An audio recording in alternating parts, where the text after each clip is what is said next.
believe in the cause. Hey, what's up guys, this is Fariko, and this is an update on day 2 of UMG Dallas. And no surprises so far from day 2. Most of the top teams made it to the top 4 in the winners bracket. So let's start off with EnVyUs. They had a really good showing day 1 and day 2. They only dropped one single map during the whole first 2 days. In the top 16, they faced off. I'm sorry, in the top 8 they faced off PVV, and they swept them 3-0 to make it to the top 4 in the winners bracket. And then within their bracket, the other team in the top 8 that faced each other was Curse and Adversity, and Curse ended up coming ahead from that match, I think 3-1. And then on the other side of the winners bracket, no surprise here again, TK, they had a really good showing up as well, just like EnVyUs, and they beat their from the top 8 3-0 as well, and they made it to the top 4 in the winners bracket.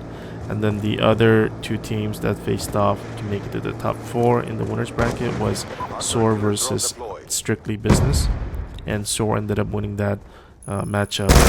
So the final 4 teams to make it to the winners bracket, top 4, is EnVyUs, Curse, Soar, and TK. So they all those top 4 teams had good showings, but right now it seems like there's gonna be a collision course in the winners bracket, probably between EnVyUs and TK, which would be an awesome matchup to watch.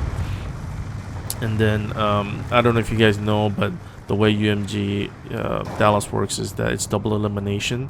So even though you get knocked off, you'll get moved to the losers bracket, and then you can make your way up to the finals through that way. But then the problem with that is it's kind of hard because you have to win extra maps. Whoever comes out from the winners, they get I think a several map advantage going into the championship. So it's really important to win.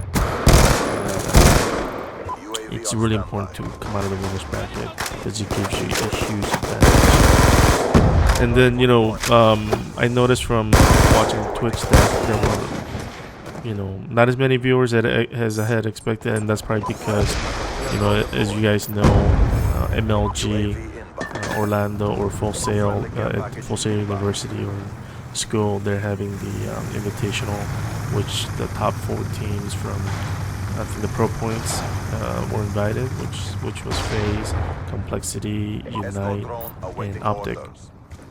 And the only thing about that broadcast was you couldn't really watch it on Twitch or mobile devices.